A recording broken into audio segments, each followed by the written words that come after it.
She held a master's degree, a stable career, and a clear path forward. And every morning, she drove away from the life she was building to go maintain the one she was leaving. That woman is Gina Lumnah, one half of Lumnah Acres, a homesteading YouTube channel that has quietly accumulated 184 million views, while the rest of the internet wasn't paying attention. By the time this story is done, you'll understand why her decision matters not just to her, but to everyone who has ever stood between the life they were supposed to live and the one they actually wanted. The name most people know when they think of Lumnah Acres is Al. He's the one in front of the camera. The one with the Boston accent who opens every video with a cheerful, "Good morning, modern steaders." The one digging foundations, operating tractors, hauling logs, and narrating 10 years of raw land transformation in northern New Hampshire. Al is the face. He built the brand personality almost single-handedly. But Gina built something just as important. She built the foundation underneath it. Gina Lumnah holds a bachelor's degree and a master's degree in education. Before Lumnah Acres was anything more than a piece of undeveloped land and a camera pointed at two people who didn't know what they were doing yet, Gina was a professional, a tutor, someone who had spent years in higher education, acquiring credentials, building skills, and establishing a career in a field that actually pays a predictable salary. That context matters more than it might seem, because when the homestead dream started taking shape, it wasn't Gina who stepped back first. Early videos from the channel capture the rhythm of those first years with uncomfortable clarity. Al would put their daughter Olivia on the school bus, head out to do the farm work, and Gina would go to her job. She kept working, she kept earning. She was the financial ballast while everything else was still uncertain. The person holding the rope while the other end was being tied to something that might or might not hold. She had every reason to stay that way permanently. 2 graduate degrees, a career built on real credentials in a stable field, a daughter who needed consistency, a life that made sense when you explained it to anyone at a dinner table. Most people in that position never fully leave. They find a reason to stay 1 foot in. They protect the fallback. They keep the backup plan warm just in case the dream doesn't survive contact with reality. Gina eventually didn't. But here's the part that changes everything about what you just heard. The land they chose wasn't a starter property. When Al and Gina decided to build their homestead, they didn't buy a house with an existing barn, some cleared pasture, and a functioning well. They bought raw land in northern New Hampshire, hundreds of acres of undeveloped terrain, with no structures, no utilities, no shortcuts, and no guarantee that any of it would work. The formal business entity, Lumnah Acres LLC, was registered in March 2018 at 27 Ferns Way in Littleton, New Hampshire. But the project had been running for years before that. They started filming it in 2014 or 2015. The early videos are exactly what you'd expect from 2 people who made a decision before they fully understood what it would cost them. No polish, no production value. Just 2 people learning by doing in real time, on camera, with the whole internet watching, or at least the small corner of it that stumbled across them. The homesteading niche on YouTube was different then. It wasn't the organized content category it later became. There were no community playbooks, no established formats, no network of fellow creators to look to for guidance on what worked and what didn't. Al and Gina were making it up as they went, on the land and on the platform simultaneously, with equal amounts of uncertainty in both directions. And through all of it, Gina held a job. That detail doesn't get talked about much in coverage of this channel. The focus is usually on the land, the builds, the animals, the milestones, the visible output. But the financial reality of early homesteading is something Al himself acknowledged in an interview he gave to TYM Tractors, one of their major brand partners. It would actually be easier to have a 9-to-5 job. What he was describing, without saying it directly, was the period when one of them still did, when the channel was an experiment and the farm was a construction site, and Gina's income was the thing keeping the whole operation from becoming a very expensive mistake.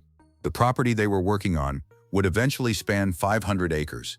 The family would build their primary dwelling using post and beam construction, document every stage of it on camera, install their own septic system without outside contractors, build barns, greenhouses, animal enclosures, and road infrastructure, all from raw land up. That is not a weekend project. That is not a hobby. At this point in the story, most people walked away. What she did instead is the part nobody talks about. The decisions that change lives rarely announce themselves. They don't arrive as dramatic resignation letters or tearful goodbye speeches. They accumulate in small choices made over months, In mornings where the farm needed more than the job could afford to give. In evenings where the arithmetic quietly shifted in a direction that hadn't been expected. They look, from the outside, like ordinary life. Until you add them up and realize someone has crossed a line they can't easily uncross. Gina's shift from outside career to full homestead partner wasn't a single moment. It was a process. And by the time the channel started gaining real traction, somewhere in the late 2010s, as the subscriber count climbed past 100,000 and kept climbing, the financial equation had changed enough that the outside income mattered less than the inside one. The channel was earning. The brand was recognizable. The community was engaged and growing. She was also, by that point, well into her 30s. She had spent her 20s building credentials, earning 2 degrees, establishing herself in education. Married Al in June 2005, and then watched as the homestead they were building together started becoming something beyond what either of them had planned. The channel was real. The income was real. The land was real. The masters in education didn't go to waste though, and this is the thing nobody gives Gina sufficient credit for. Homesteading content succeeds when it teaches. When viewers can actually apply what they've watched. When they leave a video knowing something concrete that they didn't know before. When the information is presented in a sequence that makes sense and builds on itself. That is not a production skill that comes from YouTube. That is a pedagogy skill. That is what Gina brought to Lumnah Acres that no editing software or camera setup could replicate. Watch the channel with that lens and the fingerprints are visible everywhere. The format is methodical, process-driven, genuinely instructional in a way that prioritizes the viewer's comprehension over the creator's personality. That's not an accident. That's a discipline. And it came from someone who studied, at graduate level, how people learn. The woman most people see as Al's quieter co-founder is also the person who gave the channel its educational DNA. And that's when the decision was made, the one nobody around her saw coming. Momentum on YouTube is rarely linear. A channel can grow steadily for years without ever breaking through, and then one video lands differently than anything before it and changes the channel's trajectory permanently. For Lumnah Acres, that video was a time-lapse of their post and beam barn kit build. The title was stripped down, direct. They had bought a barn kit off the internet and built it themselves on their New Hampshire property. It earned over 13 million views. In a channel built on incremental, process-heavy content, where a strong performance might mean a few 100,000 views, 13 million was seismic. It pulled in viewers who had never heard of Lumnah Acres, introduced the channel to an audience that had never watched a single homesteading video before, and validated something Al and Gina had spent years betting on, that people wanted to watch real work, done by real people, on land they actually owned, building things that would actually stand. The barn wasn't just a building. On YouTube, it was a proof of concept for everything the channel had been trying to do. And Gina was part of every stage of it. She isn't the narrator, she isn't always the one in the frame, but she is there, on the property, working alongside Al, raising their daughter Olivia in the middle of a construction project that would have broken most families' patience within the first week. The domestic architecture of what Lumnah Acres produced, the consistent uploads, the organized documentation, the sense that someone was steering the project rather than just reacting to it, required a second person functioning at full capacity. Gina was that person. By the time that barn video found its audience, the subscriber count was accelerating toward 177,000, a figure documented by Relied Greenhouse Systems, an agricultural brand that partnered with them around that period for their high tunnel installation series. By October 2024, that number had crossed 350,000. By mid-2025, the channel had logged over 184 million total views. That is not a hobbyist audience, that is a media business. The number that came next, nobody who followed this channel expected it. When people estimate the financial value of a YouTube homesteading channel, they usually stop at AdSense revenue. That is the wrong place to stop, and for Lumnah Acres, it misses most of the picture.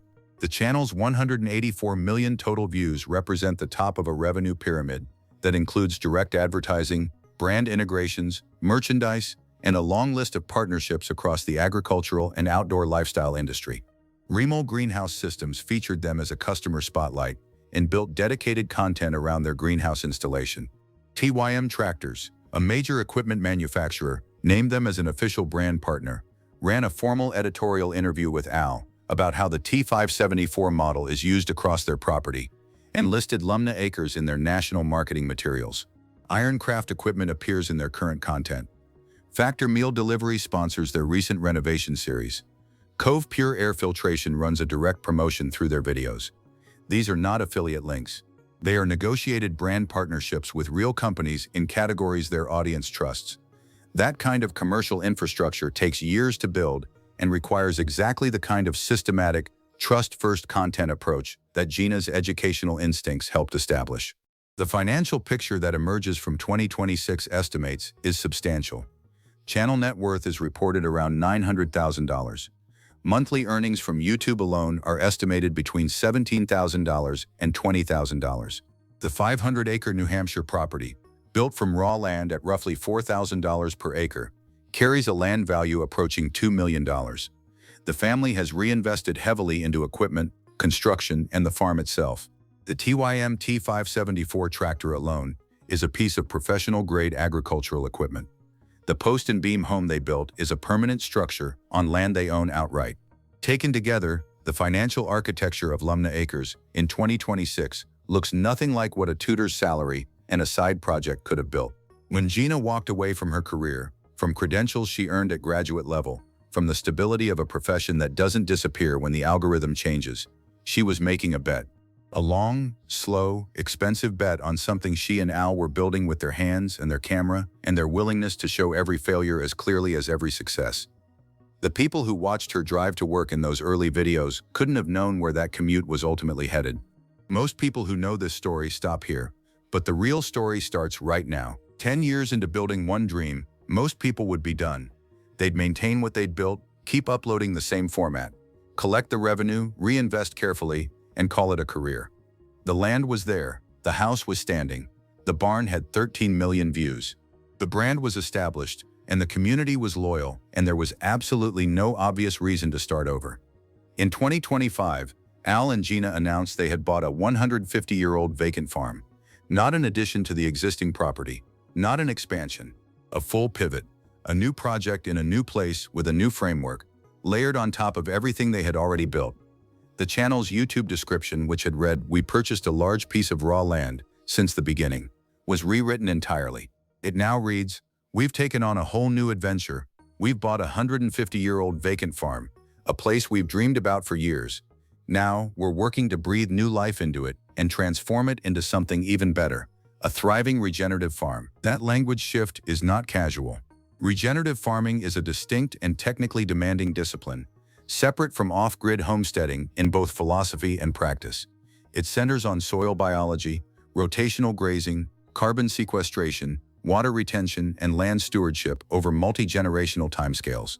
It is the kind of project that rewards someone with deep educational training, a decade of practical agricultural experience, and the patience to think in systems rather than seasons. In other words, it is exactly the kind of project Gina is built for. To anchor their vision for this new direction, they brought in Joel Salatin. If you don't know that name, here's the short version. Salatin is a Virginia farmer, author, and speaker who is widely regarded as the most influential voice in the American regenerative agriculture movement. His farm, Polyface Farm, has been written about in books and documentaries. His methods have shaped how thousands of farmers think about land and food. Getting Joel Salatin to walk your property and map out your regenerative future is not a content stunt. It is a statement of serious intent. Salatin visited the 150-year-old farm, walked the land with Al and Gina, and helped them develop a framework for what it could become. That consultation was documented and shared with their audience in July 2025. She never talked about this publicly, until now. The 150-year-old farmhouse is not move-in ready. That was never going to be a surprise, but the degree of the challenge became clear quickly once they started documenting the renovation process in detail. An August 2025 video titled, "We Found Structural Problems," laid out what they were dealing with, the kind of compound issues a vacant property accumulates across a century of exposure, settling, water damage, and deferred maintenance. A follow-up video in September 2025 announced they needed to pivot the entire renovation approach. Problems that had been hidden under old cladding and behind deteriorated framing revealed themselves the way they always do in old houses, all at once and worse than expected. None of it stopped them. All of it was documented. This, too, is Gina's decision. At a stage of life when most people with 2 graduate degrees and a decade of professional reinvention behind them are thinking about consolidation, about the version of a life that requires less physical risk, less financial exposure, less daily uncertainty, Gina Lumnah is standing inside a structurally compromised 150-year-old farmhouse, working out what to do next. She has been doing a version of this since she was 30. The channel she built alongside Al, the one that turned raw, undeveloped New Hampshire land into 184 million views and a multi-six-figure annual income, was never built on the assumption that it would be comfortable. Al said it himself. It would be easier to have a 9-to-5 job. The point is that easier wasn't the goal. The goal was the life they were building, even when the building was difficult and the outcome was not yet certain. What the current chapter adds to Gina's story is scope. The first decade was about proving that a different kind of life was possible. This chapter is about building something that outlasts them, a regenerative farm on 150-year-old land, managed according to principles that take generations to fully express themselves. That's a different kind of ambition than a YouTube channel. It's the ambition of someone who stopped thinking about what was safe a long time ago. And if you think that was surprising, stay with me because this next part is why the whole story matters. The question that comes up again and again in coverage of Lumnah Acres is some version of, "Where is Gina?" Not in a worried way, in a genuinely curious one. Viewers who follow the channel closely notice that Al carries the camera, narrates the work, and drives most of the visible content. He's the one with the catchphrases. He's the one who gets quoted in interviews. He's the one whose name appears in the TYM brand partnership materials. Gina is present. She appears in videos, works alongside him, raises their daughter within the frame of a project that most families couldn't sustain at the level they've sustained it. But she is not the default personality. She doesn't dominate the frame. She moves through it. In the homesteading YouTube world, this is almost unusual. Channels built on couples tend to lean into both halves of the partnership equally, particularly when the female creator brings something the audience can anchor to. There's a well-documented pattern in this niche. Viewers often cite the woman on screen as the reason they keep watching. The human warmth, the relational thread, the face they feel they know. Gina isn't absent from Lumnah Acres, but she is present differently than most. Part of that is personality. Part of it may be a deliberate choice about how the channel positions itself, more project-driven than personality-driven, more educational than confessional. And that positioning, as it turns out, is one of the reasons the channel has lasted. Personality-driven channels rise and fall with the audience's interest in that personality. Project-driven channels give viewers a reason to return that doesn't depend entirely on how likable or dramatic the creator is that week. Gina's educational background shows up here too. Teachers understand that the most effective way to hold someone's attention isn't to make yourself the subject, it's to make the material the subject, and position yourself as the guide. That's what Lumnah Acres does better than almost any channel in its category. The land is the subject. Al and Gina are the guides. There's a pattern among people who build things that last. The most important contributions are often the ones that don't photograph well, the ones that happen before the camera turns on. The planning, the structure, the decision-making framework that makes everything else possible. Gina Lumnah's role in Lumnah Acres fits that pattern precisely. The loyal, long-term audience, the one that has stayed through a decade of northern New Hampshire winters, structural setbacks, complete pivots, and the kind of slow progress that tests a viewer's patience, didn't form around entertainment alone. It formed around trust. And trust, more than any individual viral moment or algorithm spike, is what a channel built on teaching ultimately runs on. That's what Gina helped build. Slowly, consistently, and mostly out of frame. Gina Lumnah didn't make one decision that changed her life. She made the same decision in different forms over and over across a decade and a half, to choose the harder version of a life she actually believed in over the easier version of one she didn't. She chose raw land over a safe career. She chose a 13 million view barn over a predictable commute. She chose a 150-year-old farmhouse with structural problems over the comfort of a finished project. And at every stage, she brought something to the work that most people watching never fully saw. 2 graduate degrees worth of educational instinct, applied to a camera and a piece of land and an audience that kept growing. Right now, she and Al are restoring a property that has been vacant for the better part of a generation, building toward a regenerative farming model with guidance from Joel Salatin, and documenting every setback and pivot as clearly as every success. That is not a retirement plan. That is a beginning. And based on the last decade of evidence, it's a beginning that Gina Lumnah is more than capable of turning into something permanent. So here's the question worth sitting with. Gina had 2 graduate degrees, a professional career, and a clear path forward that most people would have protected at all costs. She walked away from it to build something from raw land, and then walked away from that to start over on a 150-year-old farm. Do you think she made the right calls? Or is there a version of this story where playing it safer would have served her better?